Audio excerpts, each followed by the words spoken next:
320페이지에 있습니다. 신약성경 320페이지 빌립보서 2장 19절에서 30절 한 절씩 교독하겠습니다. 내가 디모데를 속히 너희에게 보내기를 주 안에서 바람은 너희의 사정을 알므로 안위를 받으려 함이니 이는 뜻을 같이하여 너희 사정을 진실히 생각할 자가 이밖에 내게 없음이라. 그들이 다 자기 일을 구하고 그리스도 예수의 일을 구하지 아니하되 디모데의 연단을 너희가 안하니 자식이 아버지에게 함같이 나와 함께 복음을 위하여 수고하였느니라. 그러므로 내가 내 일이 어떻게 될지를 보아서 곧 이 사람을 보내기를 바라고 나도 속히 가게 될 것을 주 안에서 확신하노라. 그러나 에바브로디도를 너희에게 보내는 것이 필요한 줄로 생각하노니 그는 나의 형제요 함께 수고하고 함께 군사된 자요 너희 사자로 내게 쓸 것을 돕는 자라. 그가 너희 무리를 간절히 사모하고 자기가 병든 것을 너희가 들은 줄을 알고 심히 근심한지라. 그가 병들어 죽게 되었으나 하나님이 그를 긍휼히 여기셨고 그뿐 아니라 또 나를 긍휼히 여기사 내 근심 위에 근심을 면하게 하셨느니라. 그러므로 내가 더욱 급히 그를 보낸 것은 너희로 그를 다시 보고 기뻐하게 하며 내 근심도 덜려 함이니라. 이러므로 너희가 주 안에서 모든 기쁨으로 그를 영접하고 또 그와 같은 자들을 존귀히 여기라. 그가 그리스도의 일을 위하여 죽기에 이르러도 자기 목숨을 돌보지 아니한 것은 나를 섬기는 너희의 일에 부족함을 채우려 함이니라. 아멘. 우리 천연명 선교사님 나와주셔서 존귀한 동역자라는 제목으로 함께 말씀 나눌 때에 우리 환영에 또 인사 나누시길 바랍니다.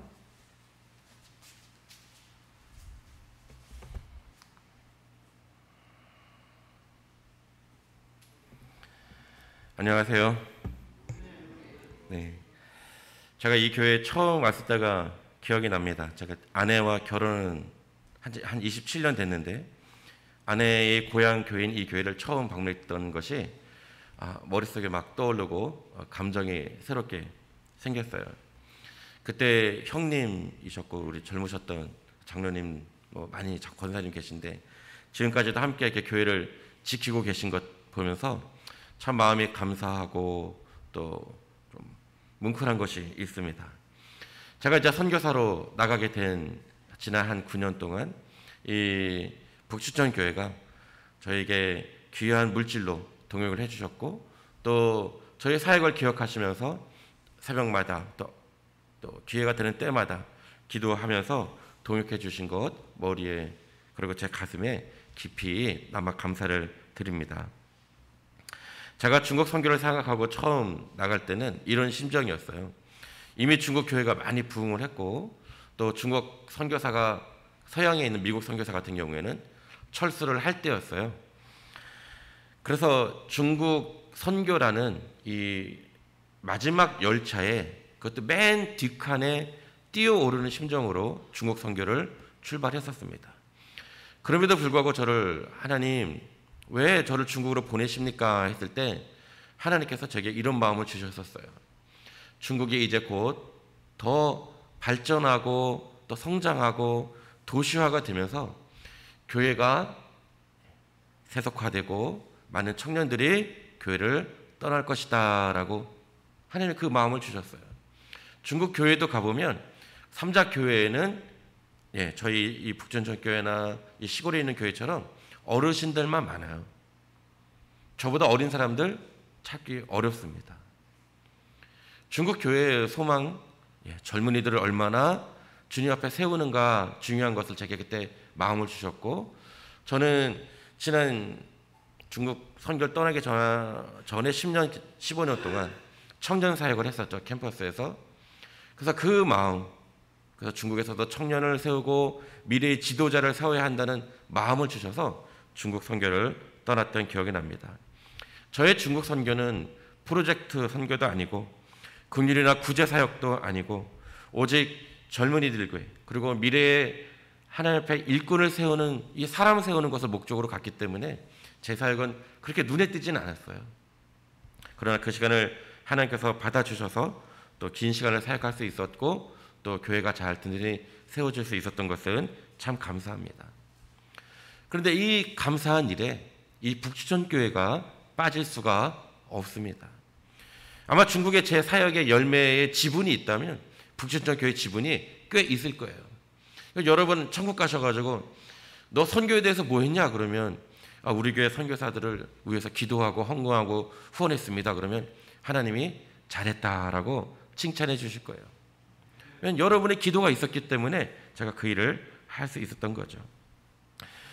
이 빌립보 교회는 사도 바울이 선교를 하고 복음을 전할 때 사도 바울에게는 정말 잊을 수 없고 모든 교회를 다 잊을 수 없지만 참 마음에 가까이 두는 그런 교회였어요.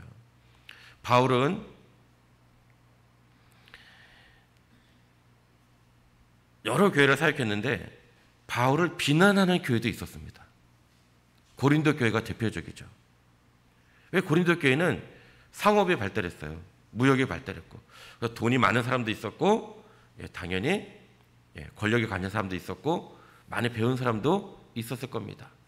세상적으로 가진 게 많으니까 바울이 말을 좀 못하고 어눌하다고 또 내가 더 잘났다고 나는 아볼로파, 나는 그리스도파, 나는 바울파 이러면서 바울을 비난했었죠. 여러분이 이런 비유 들으면 안 되겠죠? 목사님을 비난하는 거예요. 내가 목사님보다 지식이 더 많고 내가 목사님보다 뭐 재산이 더 많고 해가지고 비난한다면 말이 되겠어요 이게? 하지만 이 빌립보 교회는 바울의 사역을 온전히 지지했어요. 그리고 의심하지 않았어요. 그래서 바울이 신뢰하고 믿을 수 있는 교회가 바로 이 빌립보 교회였어요. 바울은 선교비를 받지 않았죠. 자신이 다 텐트를 지역마다 다 가면서 텐트를 만들어 팔아가지고 선교비를 충당했었습니다. 왜냐하면 이 사람이 복음을 전하면서 돈을 받네? 이런 얘기를 듣지 않으려고 복음을 팔아서 돈벌이를 한다는 말을 듣기 싫어가지고 바울은 텐트를 만들면서 자신이 스스로 돈을 벌면서 사역을 했어요. 하지만 이 빌립보 교회가 보내는 헌금만큼은 다 받았습니다. 왜 그랬을까요? 이 빌립보 교회는 바울을 지지하고 이해하고 믿고 있었기 때문이에요. 여러분이 선교 후원을 하면서 저를 잘 모르시지만 제 아내는 좀 아실 수 있겠지만 저를 잘 모르시지만 저 선교사가 사역하는데 하나님 이렇게 합니다라고 믿고 응원하고 기도하고 후원했던 것처럼 바울은 이 교회에 선교비를 받고 있었다는 겁니다. 중국 교회에서 저희도 중국에 교회가 이제 생겼죠. 이 교회가 요즘 생각하면 뭐 교인은 늘 비슷해요. 이렇게 늘어났다가 또 다른 도시로 루루 떠나면 학생들을 훈련시켰으니까 또 좋은 데서 사람 채워주면 또 몇 개 있다가 저희도 한 많으면 4, 50명, 적으면 2, 30명 이렇게 왔다 갔다 해요 인원이. 근데 시간이 한 9년, 10년이 넘으니까 말 그대로 직장인이 또 생기고 돈을 버는 사람도 생깁니다. 그래서 교회 헌금도 생기고 또 후원하는 사람도 생겨요. 하지만 저희는 이 중국의 후원을 받지 않습니다. 바울과 같은 마음이죠. 저 사람이 선교사로 왔는데 복음을 전하더니 우리에게 돈을 받는다. 이런 얘기를 듣지 않으려고 저희는 후원을 받지 않아요. 그 후원은 중국에 세우는 우리 사역자들이 있습니다. 중국의 우리 사역자들을 후원할 수 있도록 그렇게 하고 있어요. 바울이 이 빌립보 교회를 아주 특별히 생각하고 있었는데 이 빌립보 교회, 이 바울에게 아주 특별한 일이 생깁니다. 바울이 이 편지를 쓸 때 감옥에 갇혀 있는 상황입니다. 아마 여러분은 다 이미 아실 거예요. 바울이 이 로마 감옥에 갇혀 있는 상황이죠. 근데 이 소식을 이 빌립보 교인들이 다 들었어요. 그래서 우리 바울을 어떻게 하면 좋으냐, 어떻게 도우면 좋느냐 고민하다가 그러면 우리 목사님을 파견하자. 그래서 목사님을 보낸 거예요. 이 에바브로디도라는 그 당시에 이 사역자로 추정되는 이분을 얼마 전에 후원금을 모아서 바울에게 보낸 겁니다. 그럼 바울이 도움을 받아서 육체적으로 힘들고 감옥에 갇혔으니까 먹을 것도 부족할 때 이 에바브로디도를 통해서 도움을 주게 된 거죠. 여러분이 저를 기억하면서 제가 이제 예배 끝나고 인사드리면 권사님이나 또 몇 분이 이런 얘기를 해주세요. 아유, 선교사님, 제가 새벽마다 선교사님을 위해서 기도합니다. 제가 기억날 때마다 선교사님을 위해서 기도합니다. 라고 얘기를 하셔요. 그것이요, 정말 저에게 요긴하다는 것을 기억합니다. 중국에서 사역이 어려울 때가 있죠. 또 가정에 어려움이 생길 때가 있습니다. 중국에서는 이 공산당의 감시로 인해서 제가 자주 교회에 연락할 수도 없고 또 어렵죠. 아프리카에 있는 분들 얘기를 이번에 들어보니 이 거친 환경, 또 어려운 환경이 너무나 힘들다 그래요. 그리고 나는 아프리카 가면 저희는 다 백인이죠. 혼자 집 문 밖에만 나가면 너무 눈에 띄니까 그런 것도 힘들다 그래요. 근데 중국에서 사역은 어려운 것은 제가 10년 동안 느낀 건 고립이에요, 고립. 집에 전화기가 있어도 저도 홀로 계신 어머니가 계신데 연락도 잘 안 합니다. 왜? 전화하면 어머니가 아이고 뭐 목회는 잘 되고 사역은 잘 되냐 물어보시면 이게 다 감청이 되거든요. 도청이 되니까 처음엔 전화를 받다가도 전화를 잘 안 하게 되거나 아니면 그냥 진짜 안부만 묻고 끊게 되죠. 나도 이 상황이 어려운데, 이 교회에 어려운 상황이 있고 사역에 어려움이 있는데 그거를 한국에 다 전하지 못해요. 요즘은 카톡이 있고 전화가 있으니까 문자를 다 보내면 되잖아요. 그걸 그렇지 않습니다. 이렇게 9년의 사역을 하면서 제가 느낀 건 고립되어서 사역하고 있고 외롭다는 생각이었어요. 하지만 여러분이 그 사역마다 했던 기도를 통해서 제 어려운 문제들이 해결되고 또 힘들었던 시간들이 지나게 됩니다. 사역을 하다 보면 이런 일도 있었어요. 저희가 함께 사역자들이 모여서 기도하고 말씀을 나누고 제가 가르치고 있었는데 공안이 갑자기 이 교회에 쳐들어온 거예요. 저희가 지하에 있다 보니까 전화를 못 받았었는데 그 뒤늦게 막 돌려 전화를 받아가지고 후다닥 치우고 제가 이 지하에서 올라오는데 공안을 딱 마주친 적이 있습니다. 근데 저는 그냥 모른 척하고 쓱 나오긴 했었는데 정말 아슬아슬하게 공안을 피했던 적도 있고 또 우리의 지체들이 끌려가서 신문까지는 아니고 조사를 받았던 적도 있습니다. 또 제가 어떤 때는 학교에 컨택을 해가지고 대학교에 이제 교수로서 한글을 가르치면서 학생들에게 복음을 전하고 싶었어요. 그래서 그런 길이 열려가지고 학교에 교수로 취직을 하려고 인터뷰를 하고 또 다 서류를 제출했는데 다 잘 됐어요. 근데 수업하기 일주일 전에 갑자기 뭐 교수 티어가 없어졌다면서 취소했던 적도 있습니다. 나중에 돌이켜 보니까 공안이 손을 쓴 거죠. 저희 같은 선교사가 학교에서 가르치는 것을 굉장히 싫어합니다. 영향력을 끼치는 것을 싫어하게 되는 거죠. 또 교회가 강제로 이주할 때도 몇 번이 있었어요. 공안의 뒤에서 미룬 적도 있었고 집주인에게 얘기를 합니다. 야, 거기 내쫓아라. 안 그러면 너 집 내가 뺏는다. 이러면 어쩔 수 없이 주인은 너 교회하는 거 받아들일 수 없다. 딴 집에 가라. 저희가 몇 번을 이사를 했습니다. 그럴 때마다 하나님이 또 어려운 가운데 또 새로운 곳을 구할 수 있게 해주셨죠. 이런 것처럼 여러분이 기도했던 모든 시간들과 또 마음속에 두었던 그 시간들을 통해서 하나님이 역사하시고 도와주셨던 것을 기억합니다. 바울은 그래서 바울이 어려운 소식을 듣고 빌립보에게 도움을 주려고 노력했던 것처럼 여러분이 한 선교사님을 또 어떤 지역을 염려하면서 기도했던 모든 것들이 땅에 떨어지지 않고 열매 맺었음을 여러분 꼭 기억하시면 좋을 것 같습니다. 그래서 이 선교사와 이 교회의 협력, 이 바울과 빌립보 교회의 협력은 정말 우리가 눈에 바로 띄지 않아도 날마다 귀하게 열매를 맺고 있다는 사실을 여러분 꼭 기억해 주시면 좋겠습니다.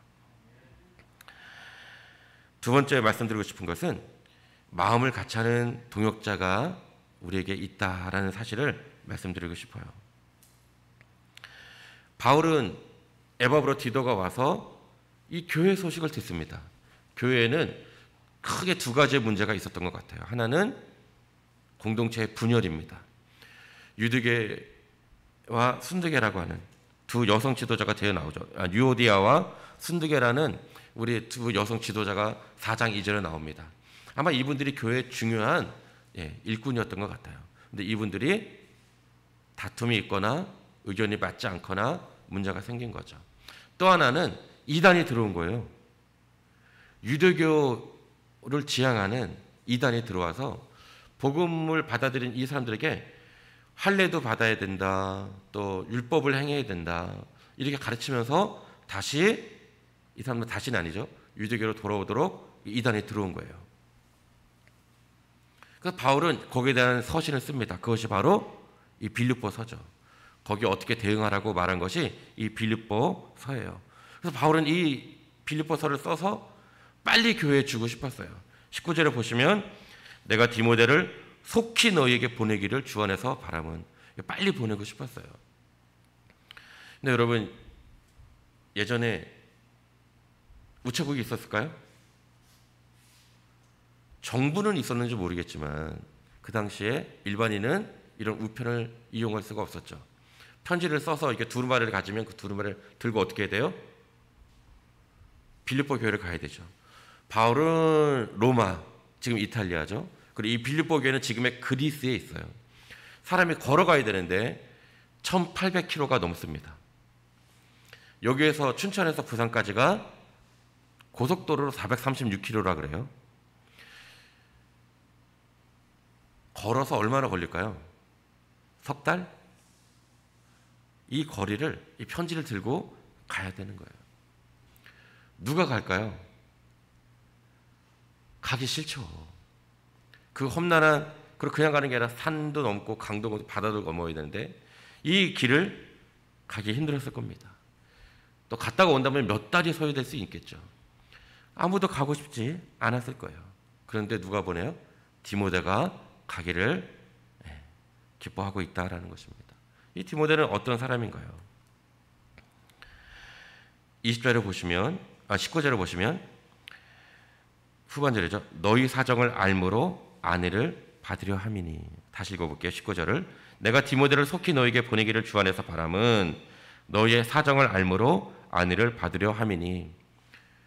편지를 보내는 것뿐만 아니라 다시 그 편지를 여기서 바울이 읽겠죠. 여러분, 바울의 편지입니다. 그러고 읽어요. 그러면 읽은 걸 어떻게 하죠? 여러분이 듣겠죠. 그래서 이단에 대해서는 이렇게 하고 공동체에 대해서는 싸우지 말고 이렇게 하라. 이게 들으면 아까 유오디아와 순두계가 우리 바울의 뜻도 이런데 화해합시다. 화해를 하거나 이단들은 이제 교회를 나가라. 뭐 이렇게 축진하는 게 있겠죠. 그 상황을 디모데가 보는 거예요. 사람들이 편지를 썼어요. 이해 안 되는 부분도 있겠죠. 그럼 어떻게 하겠죠? 바울한테 전화해가지고 이거 어떻게 된 거예요? 물어볼까요? 전화가 없던 시대에. 그러면 디모데에게 물어봅니다. 바울 사도는 어떻게 지내고 있고 바울의 뜻은 어떠하며 이 의미는 어떤 의미로 얘기했는가라고 물어볼 때 그걸 다 얘기할 수 있었던 사람이 디모데였던 거죠. 그래서 이 공동체가 어떻게 굳건히 세워진가를 다시 보고 그것을 바울에게 알려줄 사람이었어요. 20절에 그래서 이런 설명을 합니다. 20절이죠. 이는 뜻을 같이하여 너희 사정을 진실히 생각할 자가 이 밖에 내게 없습니다. 빌립보 교회 사정을 진실히 생각한다는 거예요. 제가 연락을 못 드리다 보니 여러분도 제 소식을 잘 알 수 없지만 저도 여러분의 소식을 다 일일이 알 수는 없었겠죠. 저 역시 이 북춘천 교회를 우리 가족들이 함께 기도할 때 구체적인 기도 제목은 잘 몰라도 함께 기도했던 것이 있어요. 그러나 제가 기도하는 것과 제 아내가 기도하는 것 생각해 볼 때 아내는 더 간절히 기도했을 거예요. 여러분의 얼굴과 여러분의 집안의 사정들을 그래도 알고 있으니까요.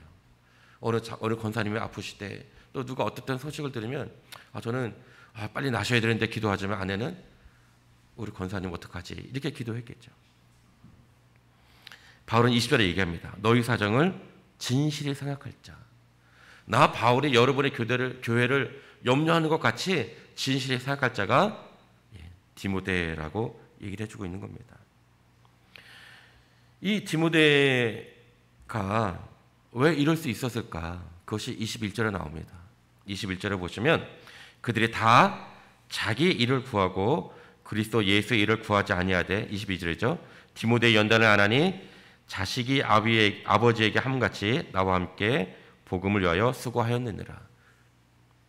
그들이 다 자기의 일을 구하고 예수 그리스도의 일을 구하지 않았다라고 얘기하고 있어요. 바울 주변에 엄청나게 많은 사람들이 있다가 떠났어요. 그 중에 많은 사람들은 자기 일을 구했다는 것이죠. 이 디모데 같은 존귀한 사역자, 또 우리가 디모데 같은 좋은 하나님의 교인, 디모데 같은 하나님의 일꾼이 되기 위한 중요한 것, 우리는 사람의 일을 구하지 아니하고 예수의 일을 구해야 한다라는 것입니다. 여러분, 우리가 하나님 일을 구한다 그러면 목사님이나 저 같은 선교사나 목사가 돼야 하는가, 또 그런 사람이 하나님 일을 하는 것이 아닌가라고 생각할 수 있어요. 그렇지 않습니다. 선교사도 선교지에 가서 돈을 추구하고 자신의 명예를 추구한다면 선교의 일을 통해서 예수의 일을 하는 것이 아니라 자기의 일을 하는 거죠. 요즘 뉴스에 나오는 것처럼 어느 큰 교회 목사님이 돈의 유혹에 넘어갔다면 그는 나중에 돈의 유혹에 넘어가 자기의 일을 추구하게 되는 거죠. 반면에 여러분이 농사일을 지으면서 또 학교에서 학생들을 가르치면서 또 운전을 하면서 또 택시를 몰면서 주님의 일을 할 수 없나요? 주님의 일을 할 수가 있는 거죠. 그곳에 사서 있는 겁니다. 설교를 한다고, 찬양을 한다고 저희가 예수 일을 하는 건가요? 아니요, 그렇지 않을 수 있어요. 오늘 저 위에서 저를 바라보지도 못하고 기계를 바라보면서 카메라를 잡으시고 이 PPT를 넘기시는 분이 예수 일을 할 수도 있는 거죠. 중요한 것은 우리가 사람의 일을 구하지 아니하고 예수 일을 구해야 한다라는 것입니다. 아니, 그럼 그걸 어떻게 구분합니까? 라고 얘기할 수 있죠. 자신의 이익과 명예를 구하면 자기의 일이고, 이 교회와 다른 사람을 위해서 일한다면 그것은 예수의 일이 될 것입니다. 왜냐하면 디모데는 예수의 일을 구했기 때문에 1800km가 넘는 길을 가서 편지를 전하고 이 교회를 돌보고 다시 돌아오는 이 수고스러운 일을 기꺼이 한다는 것이죠. 22절에 디모데 연단을 너희가 안다 그랬어요. 그 수많은 복음을 전하면서 얻었던 일을 다 겪으면서도 그는 여전히 진실한 사역자였다는 것을 여러분 알고 계시다라는 것입니다. 또 어려움이 닥치면 그때 갈라져요. 어려움이 닥치면 자기 일을 돌아보는 사람이 되는지, 어려운 순간에서도 주님의 일을 할 수 있는 사람인지 우리는 알게 되는 거죠. 그리고 이 수고가 정말 다른 사람을 위해서 수고하는 일을 더 하게 된다면, 어려움이 닥쳤어도 어렵기 때문에 남을 더 돌아볼 수 있다면 그는 예수의 일을 추구하는 자가 될 것입니다. 중요한 것은 우리가 예수의 일을 추구할 때 하나님의 귀한 동역자여 하나님의 일꾼이 된다라는 사실입니다. 바울이 이렇게 고백을 해요. 내게 다 없다. 다 떠났다. 이 교회를 진실히 생각할 사람이 에바브라 디도하고 디모데 정도밖에 내게 남지 않았다라고 고백합니다. 쉽지 않은 일이죠. 긴 시간 동안 1년을 지내고 3년을 지내고 또 10년을 지내는 이 긴 시간 동안 어떻게 우리가 지치지 않고 예수의 일을 추구할 수 있는가? 우리는, 우리 장로님도 계시고 우리 집사님도 계시고 권사님도 계시고 우리 많은 교우분들이 계시는데 여러분은 예수의 일을 추구하고 계십니까? 아니면 예수 일 속에서 여전히 나를 또 추구하고 있지는 않는지 우리는 우리 자신을 한번 돌아볼 필요가 있습니다. 우리는 서로에게 어떤 존재인가 한번 여러분 생각해 보시면 좋을 것 같습니다. 세 번째 마지막으로 말씀드리고 싶은 것은 근심 속에 피는 하나님의 일입니다. 바울은 디모데를 보내겠다고 말해놓고 26절에 그러나 내가 에바브로디도를 속히 보내고 싶다라고 얘기하고 있어요. 에바브로디도가 바울을 도우러 왔는데 여기 26절을 보시면 그가 너희 무리를 간절히 사모하고 자기가 병든 것을 너희가 들은 줄 알고 심히 근심한더라. 27절에 보시면 그가 병들어 죽게 되었다라고 얘기해주고 있어요. 병들어 죽게 된 거예요. 이 에바브라 디도는 아마 빌립보 교회가 처음 세워질 때 함께 예수를 믿었던 사람 중에 한 사람으로 추정이 되어지고 바울이 남겨둔 이 빌립보 교회의 사역자로 추정이 됩니다. 오늘날 치면은 전도사님이나 우리 목사님쯤 되는 분이겠죠. 그럼 여러분 생각할 때 아니 교회가 있는데 교회를 비우고 목사를 어디를 왜 보내? 이렇게 생각할 수 있겠죠. 근데 바울을 돕기 위해서 어떻게 했죠? 이 빌립보 교회가 돈을 마련해서 돈을 보냈어요. 1800km를 걸어서 가는 여행이에요. 강도 위험도 있을 수 있고 여러 가지 일이 있겠죠. 여러분 그럼 돈을 그분에게 싸서 보낼 때 여러분이 신뢰할 만한 사람을 보낼까요? 아니면은 대충 보낼까요? 당연히 이 교회에서 가장 믿음직하고 또 일을 이 수고를 기꺼이 할 만한 사람들을 보내겠죠. 그래서 에바브라 디도가 선택된 것 같아요. 먼 길을 가야 하고 돈을 잘 간수해야 되고 돈을 또 자신을 위해서가 아니라 바울과 선교를 위해서 쓰기를 의심할 필요가 없는 사람을 보냈겠죠. 그래서 이 에바브라 디도가 이 1800km의 긴 여행을 옵니다. 이 여행 때문에 병들었는지 아니면 바울을 열심히 돕다가 병들었는지 원인은 알 수가 없어요. 그런데 이 사람이 이 한 태도가 30절에 나옵니다. 그가 병들어 죽게 되었는데도 어떻게 생활했는가 그의 태도가 나오는데 30절입니다. 그가 그리스도의 일을 위하여 죽기에 이르러도 자기 목숨을 돌보지 아니한 것은 나를 섬기는 너희 일에 부족함을 채우려 함이라. 몸이 아픈데도 자신보다는 바울을 돌봤다는 거예요. 아유 나 아파 힘들어 죽겠는데 바울 선생님 이거 물 한 잔 드십시오 이렇게. 이게 상상이 잘 안 되기는 하겠죠. 그러나 그가 어떤 태도로 충직하게 일했는가는 우리가 미뤄 짐작할 수 있습니다. 저도 아파서 한국에 들어왔습니다. 중국에서 알 수 없는 이 복부와 등에 통증이 있어서 한국으로 나오게 되었죠. 중국에서 아플 때 정말 많이 아팠어요. 중국 병원을 갔는데 중국에서는 췌장, 담, 장 이런 게 의심되니까 나중에 약 준 걸 찾아봤더니 췌장 약도 주고 담 약도 주고 그리고 내장 장약도 줬더라고요. 근데 이게 얼마나 센 약이냐면 항암제와 항생제 중간에 있는 약이에요. 그러니까 췌장염이 들었을 때 쓰는 아주 독한 약을 제가 뭣도 모르고 한 달을 먹었습니다. 그런데도 낫지 않았어요. 결국은 본부에 연락을 했고 진찰을 받으러 한국에 지난 3월 달에 들어오게 된 것이죠. 지난 병원을 두세 병원에서 진찰했는데도 원인이 나오지 않았어요. 지금도 원인을 모릅니다. 지난주 월요일 날 세브란스 병원에 갔는데 거기서도 별다른 의견을 들을 수가 없었어요. 여러분 이런 생각하기 쉬워요. 목회자가 왜 아파야 돼? 선교사는 왜 아프지? 이런 생각할 수가 있습니다. 그죠? 무슨 죄를 지었나? 아니면 뭘 잘못한 게 있어서 하나님이 치시는 건가? 이런 생각을 하기가 쉽죠. 이 빌립보 교인들도 그랬다 그래요. 에바브라 디도를 보냈는데 아니 도우라고 보냈는데 왜 자기가 병들었어? 이러면서 에바브라 디도를 책망하고 또 원망하는 사람, 비난하는 사람도 있었다고 합니다. 그래서 바울은 다시 건강해진 에바브라 디도를 보내기를 원했던 거죠.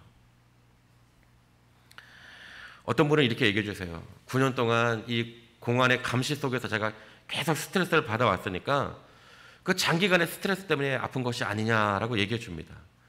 그렇게라도 얘기해 주면 고맙죠. 아, 그래도 이 중국에서 사역을 이해해 주고 내 아픔을 이해해 주시려고 애써 주시는구나. 그런 말씀을 들으면 한편에서 감사해요. 참 감사하죠. 저는 몸이 어쨌든 장기적인 관리를 받아야 될 것 같아서 본부의 총무님이 안식년을 저희가 제안을 한 상태입니다.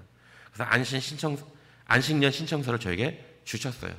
아직 제가 그걸 쓰진 않았는데 어쩌면 저도 예기치 않게 나왔지만 안식년을 여기서 하게 될 수도 있을 것 같습니다.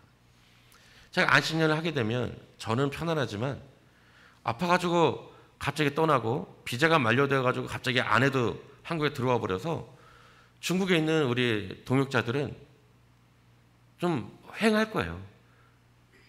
어떤 저하고는 say goodbye도 안 했거든요. 뭐 잘 가시오 이런 말도 없고 나 한국 가서 병원 갔다 올게 이러고 훅 나와 버렸는데 갑자기 못 들어가게 되면 이 사람들은 좀 허전한 마음이 없지 않아 있을 겁니다.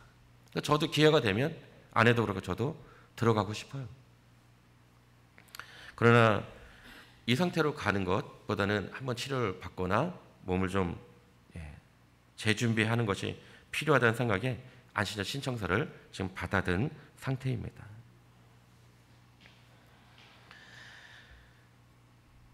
근데 이 염려와 근심 속 김남주 목사님은 이 에바브라 디도를 통해서 이런 얘기를 하셨어요. 근심 속에서 하나님의 사랑이 있는 것이다. 근심을 왜 할까요? 사랑이 있으니까 하는 겁니다. 사랑이. 저 사람은 아프니까 바울은 얘기하죠. 26절을 보시면 에바브라 디도의 마음이에요. 너의 무의를 간절히 사모하고 자기가 병든 것을 너희가 들은 줄 알고 심히 근심한지라. 빌립보가 자기를 염려한다는 얘기를 듣고 근심한 거예요. 교회가 나 때문에 근심하는구나 하고 나도 또 근심하는 거죠. 27절에 보시면 바울도 또 근심합니다. 나를 도우러 왔는데 아프게 됐으니 또 어떻게 하면 좋아 이러면서 근심하게 되죠. 27절이죠. 그가 병들어 죽게 되었으나 하나님이 그를 긍휼히 여기셨고 그뿐 아니라 또 나를 긍휼히 여기사 내 근심 후에 근심을 면하게 하셨느라. 바울도 근심한 거예요. 우리 이렇게 생각합니다. 교회는 항상 기쁘고 항상 즐겁고 항상 좋은 일만 있어야지 어려운 일이 있으면 되겠습니까? 아니요. 살다 보면 어려운 일들이 우리 가정에, 우리 가족의 교회에 많이 발생할 수 있죠. 근데 그때 어떻게 해요? 우리가 염려하는 겁니다. 우리 강장로님, 또 우리 신장로님, 뭐 어떻게 되면 어떻게 되나 근심하는 거예요. 근심의 가장 깊은 마음은 뭘까요? 사랑이라고 그분은 얘기하셨어요. 저도 그 말에 굉장히 동의합니다. 사랑의 근심은 기도하게 하고 더 노력하게 만듭니다. 그 기도를 통하여서 에바브라 디도는 기적같이 나았어요. 그 나음을 통해서 바울은 얘기합니다. 내 근심을 하나님이 면해 주셨다라는 것입니다. 여러분 근심이 있으세요? 내 미래 염려 때문에 또 일이 안 되는 것 때문에 근심하시나요? 근데 여러분 옆 사람을 위해서 우리 교우를 위해서 근심하시나요? 우리 목사님을 위해서 근심하시고 저 이 선교사를 위해서 근심하시나요? 이 근심은 잘하시는 근심입니다. 그런 근심을 통해서 어떻게 해요? 우리가 기도하게 되고 하나님의 역사를 보게 되고 하나님 우리를 통해서 일하시게 된다라는 것입니다. 그래서 바울은 29절에 이렇게 얘기를 해요. 28절이죠.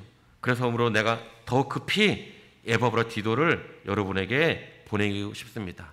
그래서 여러분이 그를 보고 다시 기뻐하게 하고 싶습니다라는 것이죠. 바울은 그래서 속히 이 에바브라 디도를 보내고 싶었어요.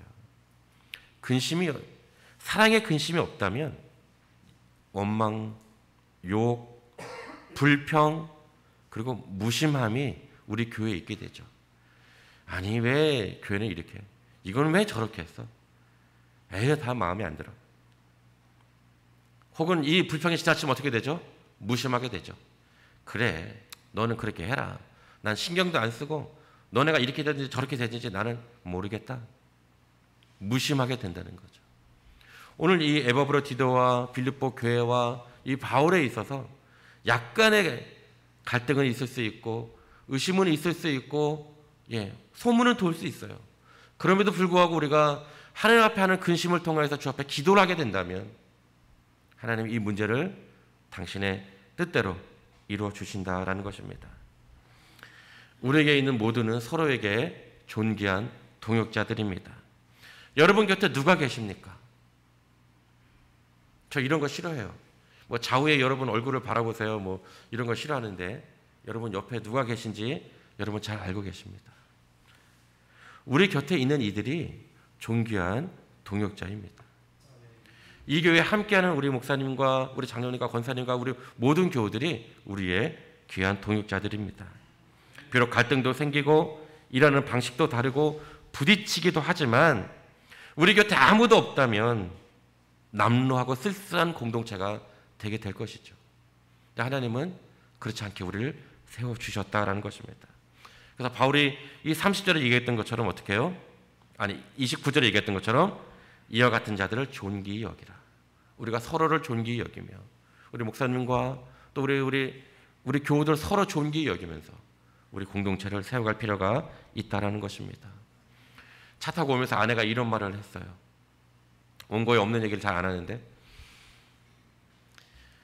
우리 중국 있는 아내가 다녔던 그 애들이 다녔던 한인교회에 이것도 설명하면 복잡한데 저는 왜 이들은 한인교회 다니고 저는 중국교회 다녔는지 이것도 다 공안의 감시를 피하기 위해서 시작했던 일이긴 한데요. 거기에 젊은 친구가 이제 20살 된 젊은 친구가 얼마 전에 생일을 맞았대요. 교회 온 지 1년도 안 됐는데 그 생일 축하하는 영상을 어디 올렸나 봐요. 아내가 그러는 거예요.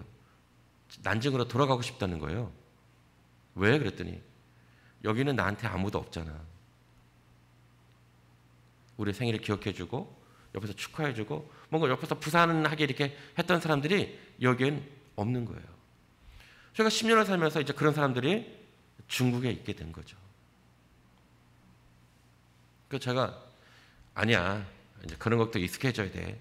그리고 이렇게 말을 대충 해버리고 말았는데 여러분, 우리 곁에 있는 이 작은 공동체가 얼마나 귀한 공동체이고 우리가 얼마나 하나님 앞에 서로에게 귀한 동역자인가를 저는 오늘 잠깐 오면서도 그 말을 통해서 다시 한번 생각하게 됐어요. 그래서 우리는 먼저는 하나님 앞에 자기 일을 구하기보다는 예수 일을 구할 수 있는 우리가 되어주고 또 우리가 함께하는 귀한 사람들을 우리의 귀한 동역자로 여겨서 존귀 여길 수 있는 아름다운 북추천 교회가 되기를 바라겠습니다. 함께 기도하겠습니다. 하나님 아버지, 오늘 말씀을 통하여서 우리가 정말 하나님의 일꾼이요 하나님의 부름받은 귀한 존재임을 깨닫게 됩니다. 하나님, 주님께서 핏값으로 우리를 사셨으니 이제는 우리가 우리의 일을 구하지 아니하고 예수의 일을 구할 수 있는 우리가 될 수 있도록 우리의 믿음을 붙잡아 주시옵소서. 그리고 하나님, 우리가 비록 연약하고 넘어지고 부딪힌다 할지라도 그 갈등을 넘어서 서로를 존귀히 여기고 서로를 아낄 수 있고 함께 협력해서 하나님의 나라를 이뤄갈 수 있는 귀한 공동체 되도록 우리를 붙들어 주시옵소서. 감사하며 예수님 이름으로 기도합니다. 아멘.